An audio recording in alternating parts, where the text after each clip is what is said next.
คือตามชุดเลยเชื่อมันบาทเดียวเขาเห็น5 4บอกท่านผู้ได้จับแต่ผิดได้2 1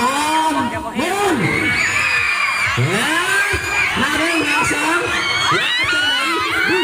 ดึงได้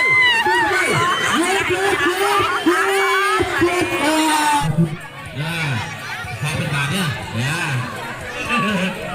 สั่งเสียงเลยเอาเป็นบาทเด้อจังหวะเด้อ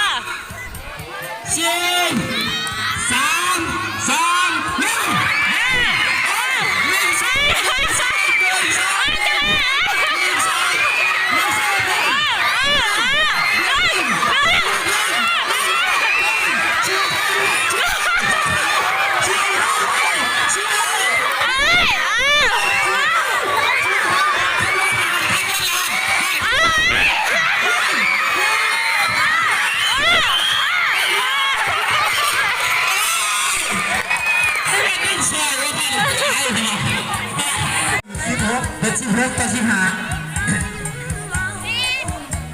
บอลเด็ดต้องต่อผลิต1 คนเด้อต่อผลิตในโมหก1 คนไว้พระพัทลุนี่ยับละอันยะเนี่ยล่ะยะไปท่านน่ะยับไปท่านน่ะมันบ้างเพิ่นอยู่ทางหลังเลย2 บ่เพิ่มอีก2 บ่สันมาหายันเสือกมาหน่อยนึงมาคิวนึงยันมาอีกยันมาคิวเขาหา17แล้วหยุด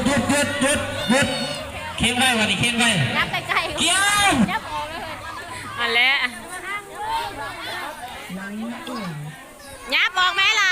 มิ้นออกไหมมิ้นอย่าเข้าพงมาพี่ออกยังว่าใกล้ๆกันได้ลูกฮัลโหลอาจารย์พ่อบอกกันเด้อรอคำสั่งก่อน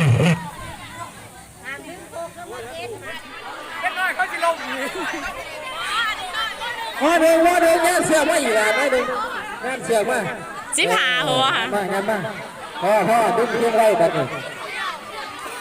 แห้งๆนะเสียใช่แล้วกองเสีย1/3 1/2ลืม